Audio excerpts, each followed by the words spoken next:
Matapos matanggap sa isang call center sa Mandaluyong, nangupahan si Lara sa isang lumang apartment.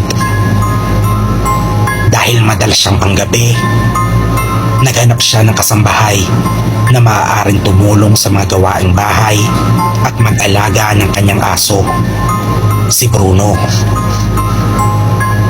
Sa isang Facebook group, may nag-message sa kanya, si Manang Celia, isang matandang babae mula sa Siquijor. Mabait ito sa chat at nang magkita sila sa personal, mabango at mukhang malinis kahit may katandaan na. Sa unang linggo, maayos naman ang lahat.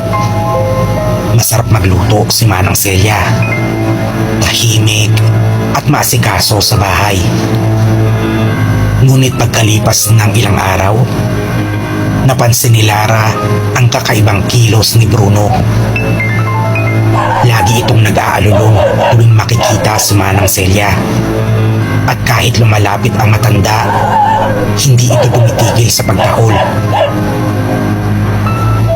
Isang gabi, nagising si Lara at nakita niyang nakatayo lang si Manang Celia sa labas ng kanyang kwarto.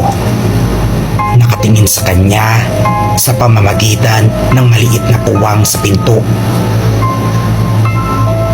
Nang tawagin niya ito, dahan-dahan itong lumayo at bumalik sa silid nito.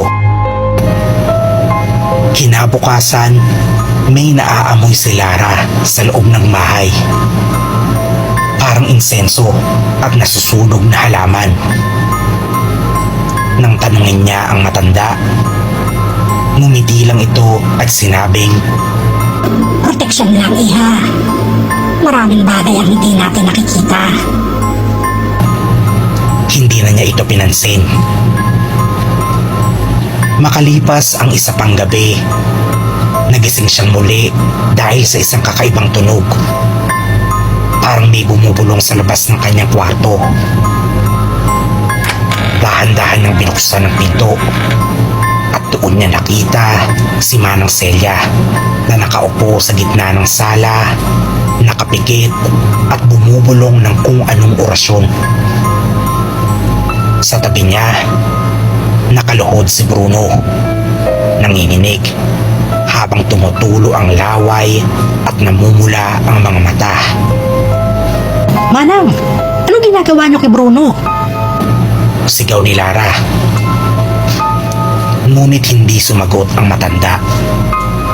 Patuloy lang ito sa pagbigkas ng hindi maintindihang dasal. Biglang sumuka si Bruno ng itim na likido. Nanginginig. Saka agad tumakbo papasok ng kwarto ni Lara. Doon napagtanto ni Lara na may hindi tama kay Manang Celia. Kinabukasan, nagpaalam siya sa trabaho at naghanap ng dahilan para paalisin ang matanda. Pero bago niya ito nagawa, nakatanggap siya ng tawag mula sa kapitbahay na may-ari ng inuupahang bahay. "Miss Lara, bakit mo pinatuloy si Manang Celia? Hindi mo ba alam na matagal na siyang patay? Ano pong ibig mong sabihin?"